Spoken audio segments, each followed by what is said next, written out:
A mother and daughter were trying to catch a cab in the rain. Their skirts were soaked through by the rain. A group of men behind them started catcalling. The mother told her daughter to ignore them. Hey, we'll keep you warm if you're getting wet. Oh yeah, real nice. You kissed your mother with that mouth, asshole? Oh. Mom, you can't let boys talk to you like that. The mother was impressed by her daughter's courage. 20 years ago, no woman would dare talk back like that. But now women are becoming more independent and confident. 15 years ago, Ruth got into Harvard Law School through sheer hard work. She dreamed of becoming an outstanding lawyer one day. Out of the 500 new students, only 9 were women, including Ruth. In class, she felt the difference caused by her gender. The professor asked students to present a case. Ruth raised her hand without hesitation, but the professor ignored her and picked a male student instead. The guy got the answer wrong. Can someone help him, please? Ruth raised her hand again. The professor glanced at the list and called on another male student. Ruth almost gave up, but when she heard the guy's weak answer, she raised her hand once more. This time, the professor finally called her name. Correction, Professor Brown. The court denied Hawkins damages. Hawkins did get damages. The court said he could If I may finish, Hawkins was denied damages for pain and suffering. The New Hampshire Supreme Court ruled he was entitled to damages only based on the contract being fulfilled.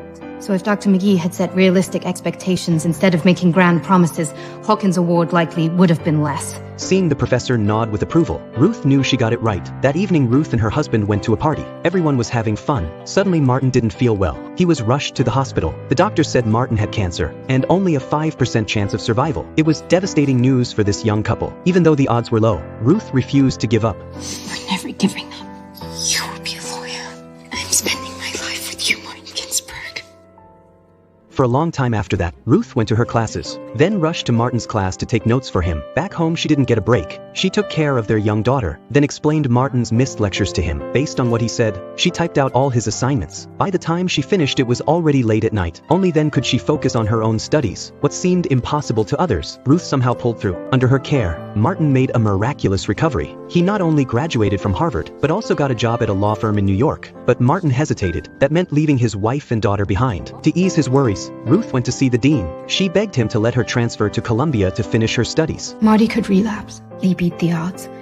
But the doctors say it could happen at any time. Dean Griswold, this is my family. Even then, the dean refused to give her equal treatment. Ruth walked out feeling defeated. She saw her husband and daughter playing outside, and made up her mind. She was going to transfer to Columbia. In the end, she graduated first in her class at Columbia. But even with those amazing grades, she still couldn't land a job at a law firm. She got rejected by over a dozen firms, all because of gender discrimination. Still, she wasn't ready to give up. I want to be a lawyer.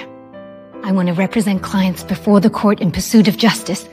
You can see I worked hard through school.